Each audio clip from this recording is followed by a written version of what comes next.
नमस्कार दोस्तों, plus academy के डिजिटल प्लेटफॉर्म पर आप सभी का हार्दिक स्वागत है। विजयदशमी की आप सभी को हार्दिक शुभकामनाएं। आप अपने घर पर स्वस्थ होंगे, मस्त होंगे और अच्छे से तैयारी कर रहे होंगे।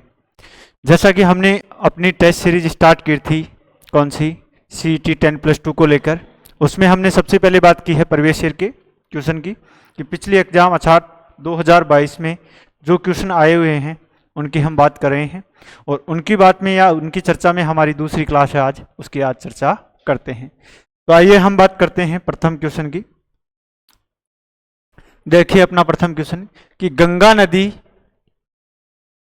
की कौन सी नदी बाएं किनारे की सहायक नदी नहीं है। देखो गंगा नदी की पूछ रहा है कि इनमें से कौन सी बाएं किनारे की सहायक नदी नहीं है। तो देखो गंगा नदी दो शाखाओं के रूप में निकलती है, इसके बाद में यह एक होने के बाद में इस प्रकार से बहती हुई कहां पर आकर गिरती है, बंगाल की खाड़ी में अपना डेल्टा बनाती है। अब देखो ये गंगा नदी का कौन सा किनारा हो गया, बायां किनारा, और ये गंगा नदी का कौन सा है, दायां किनारा। तो हमें पूछ रहा है कि चार नदियां दी हुई हैं, इनमें से पूछ रहा है कि कौन सी नदी बाएं किनारे से संबंधित नहीं है। तो देखो बाएं किनारे की नदियों की बात करें हम, तो इसमें आएगी रामगंगा,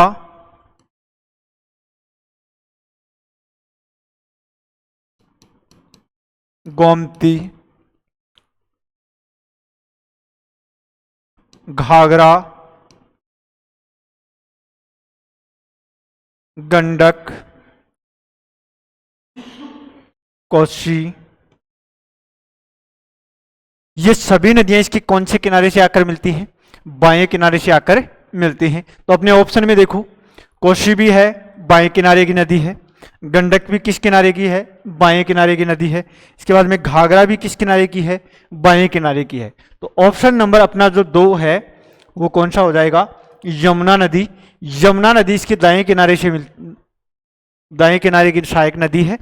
और यमुना नदी की एक विशेषता और है कि यह गंगा नदी के आगे से निकलकर आकर इस नदी में मिलती है, किस किनारे पर, दाएं किनारे पर। अब हम बात करते हैं नेक्स्ट क्वेश्चन की। तो देखो हीराकुंड बांध निम्नलिखित में से किस राज्य में स्थित है। देखो हीराकुंड बांध की बात करें हम, तो हीराकुंड बांध ओडिशा राज्य में स्थित है। किस राज्य में स्थित है, ओडिशा राज्य में स्थित है। कौन सी नदी पर है, महानदी पर है। कौन सी नदी पर, महानदी पर है। इस बांध की क्या विशेषता है, अगर विशेषता की बात करें तो यह है सबसे लंबा बांध है, भारत का सबसे लंबा, अर्थात मुख्य बांध की लंबाई है लगभग 4.8 किलोमीटर या 5 किलोमीटर के आसपास। इसके बाद में हम बात करें कि सबसे लंबा तो कौन सा है, हीराकुंड बांध है। इसकी और विशेषताओं की बात करें तो हीराकुंड बांध का निर्माण प्रारंभ हुआ था 1947 में, और इसका उद्घाटन हुआ था 1957 में। अर्थात इसका उद्घाटन कब किया गया, 1957 में। तो सबसे लंबा बांध हीराकुंड बांध, ओडिशा में, महानदी पर। लेकिन देखो सबसे ऊंचे बांध की बात करें, सबसे, ये चीज भी आपको ध्यान रखनी है, सबसे ऊंचा बांध, तो सबसे ऊंचे बांध की बात करें तो सबसे ऊंचा बांध है टिहरी बांध। कौन सा है, टिहरी बांध। टिहरी बांध कहां है, उत्तराखंड में। किस राज्य में है, उत्तराखंड में, यह भी ध्यान रखना है। लेकिन सबसे बड़े बांध की बात करें, अर्थात भराव क्षमता में सबसे बड़ा बांध, सबसे बड़ा बांध, सबसे बड़ा बांध है भाखड़ा बांध। कौन सा है, भाखड़ा बांध। ये चीज भी आपको ध्यान रखनी है। तो देखो 4 से 5 क्वेश्चन तैयार हो गए कि सबसे लंबा बांध हीराकुंड बांध, सबसे ऊंचा बांध टिहरी बांध, सबसे बड़ा बांध भाखड़ा बांध।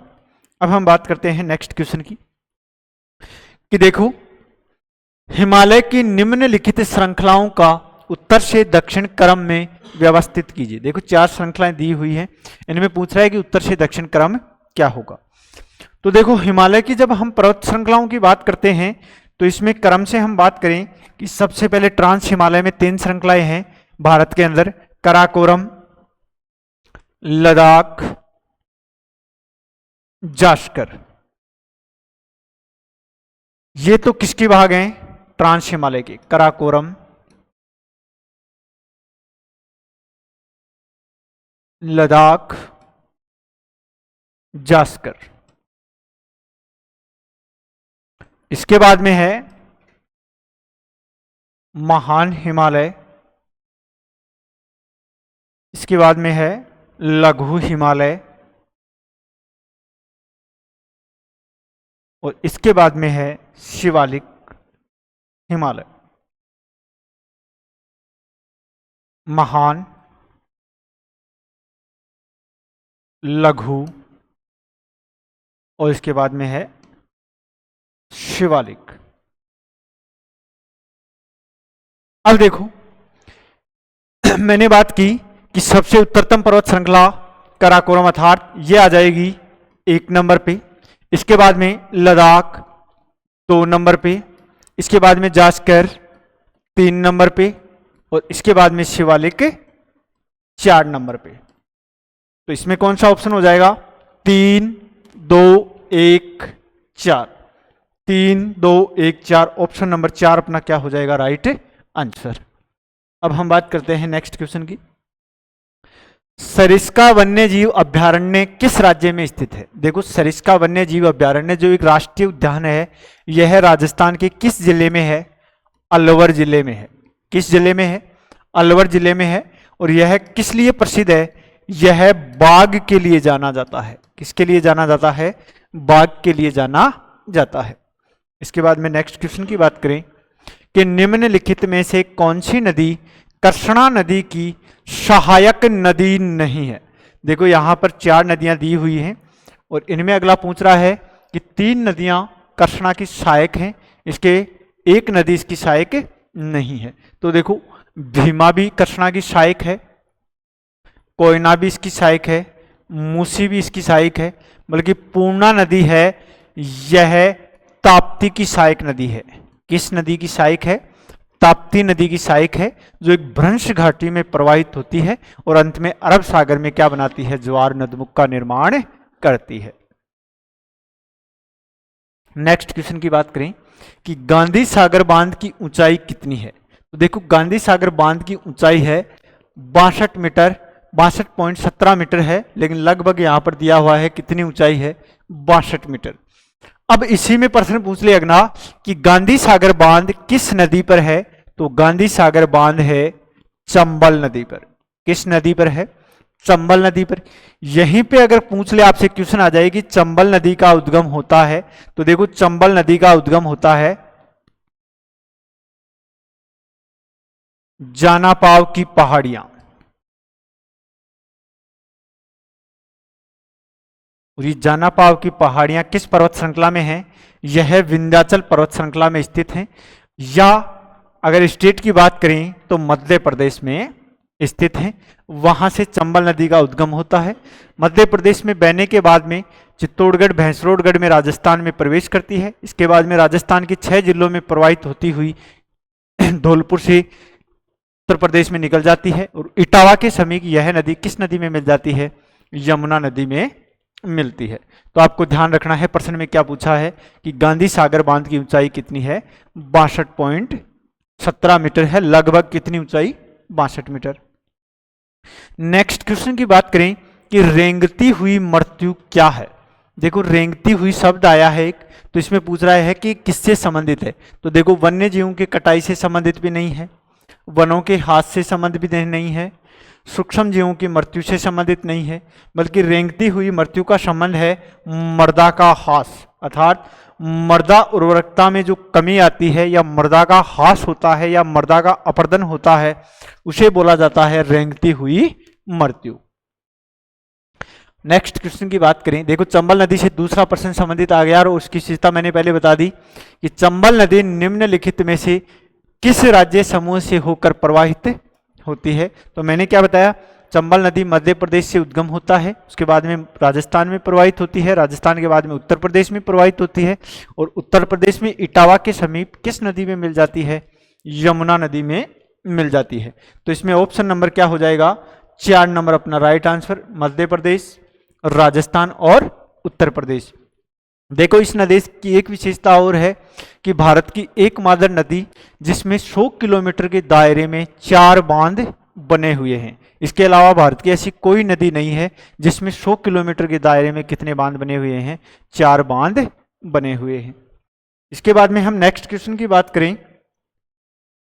भारत की पहली बड़ी सिंचाई परियोजना जिसके पूरे कमांड क्षेत्र में स्प्रिंकलर सिंचाई प्रणाली अनिवार्य की गई अर्थात फव्वारा पद्धति से सिंचाई की गई, तो इसकी हम बात करें तो इसमें आ जाएगा नर्मदा नहर परियोजना। कौन सी होगी? नर्मदा नहर परियोजना है, उसमें संपूर्ण रूप से फव्वारा पद्धति से सिंचाई का कार्य किया जाता है। ये बात भी आपको ध्यान रखनी है। इसके बाद में नेक्स्ट क्वेश्चन की बात करें कि हिमालय की तीसरी सर्वाधिक ऊंची चोटी कौन सी है। देखो यहाँ पे ना तो भारत का नाम दिया है, तो अगला पूछ रहा है कि हिमालय की तीसरी सबसे ऊंची चोटी। तो देखो हिमालय की सबसे ऊंची चोटी की बात करें तो सबसे ऊंची चोटी है माउंट एवरेस्ट।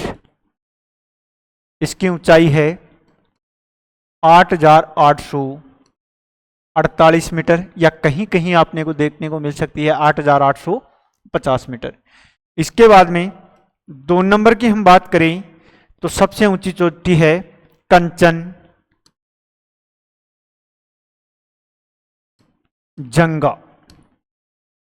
कंचनजंगा भारत में है, इसकी ऊंचाई है 8,598 मीटर।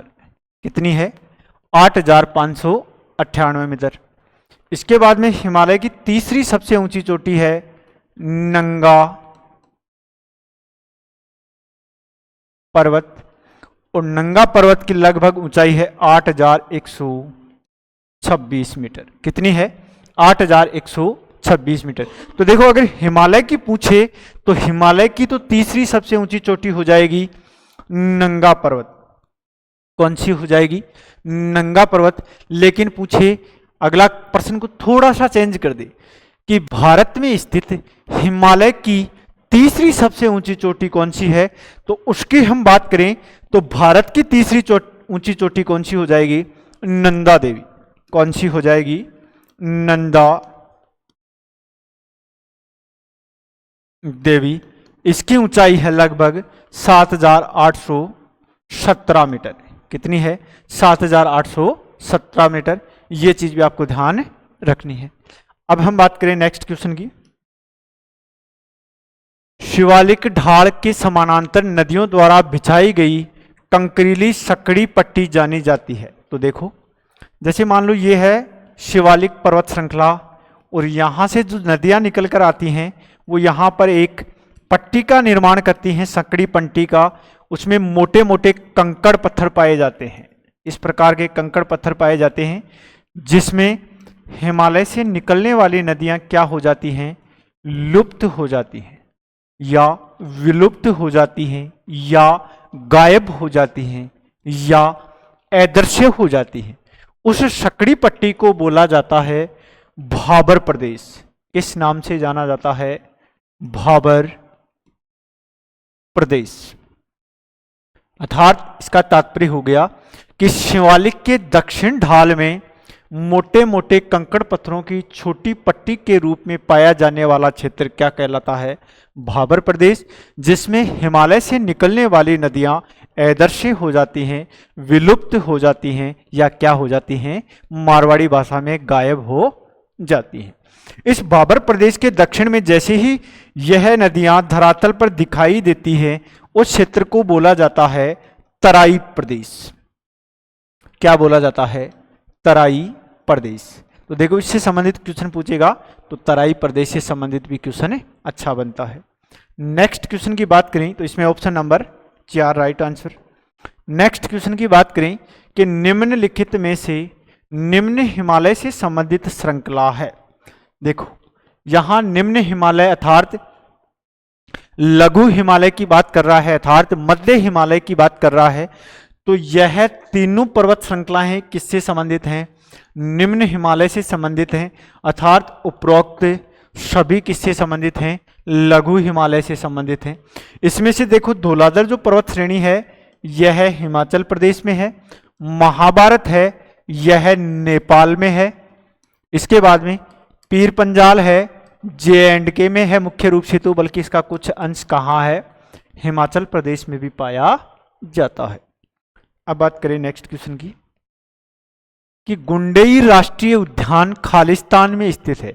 देखो यहां पर एक राष्ट्रीय उद्यान दे रखा है और पूछा है कि यह किस राज्य में स्थित है, तो गुंडेई राष्ट्रीय उद्यान तमिलनाडु की चेन्नई में स्थित है। किस में स्थित है? चेन्नई में स्थित है, और चेन्नई किसकी राजधानी है? तमिलनाडु। ये चीज भी आपको ध्यान रखनी है। इसके बाद में नेक्स्ट क्वेश्चन की बात करें कि विश्व का सबसे बड़ा आवासीय नदीय द्वीप खालिस्तान नदी में स्थित है। देखो इसका तात्पर्य है कि एक नदी है जो इस प्रकार से प्रवाहित होती हुई बंगाल की खाड़ी में गिरती है, अरुणाचल प्रदेश से भारत में प्रवेश करती है, और यहां पर यह दो शाखाओं में बंटकर यहां पर एक टापू का या नदीय द्वीप का निर्माण करती है। उसे बोला जाता है मांजुली द्वीप। कौन सा है? मांजुली द्वीप। और यह मांजुली द्वीप किस राज्य में है? राज्य की बात करें तो असम राज्य में। और नदी की बात कर रहा है अगला, तो नदी कौन सी है? ब्रह्मपुत्र। कौन सा है? ब्रह्मपुत्र। इस चीज को भी आपको ध्यान रखना है। ब्रह्मपुत्र नदी में असम राज्य में मांजुली जो द्वीप है वो विश्व का सबसे बड़ा नदीय आवासीय द्वीप है। तो इसमें ऑप्शन नंबर 1 अपना क्या हो जाएगा? Right answer. अब हम बात करें तो देखो आज अपने 15 से 16 क्वेश्चन थे, उनकी हमने बात की। आगे कल हम फिर जो अपनी CET 2022 में क्वेश्चन आए हुए हैं उनकी हम बात करेंगे। और देखो जो अपना आज का सेशन था यह 134 डी के प्रश्न थे, उसके बाद में कुछ क्वेश्चन थे बी पार्ट के जो किसके संबंधित थे? इंडिया ज्योग्राफी के।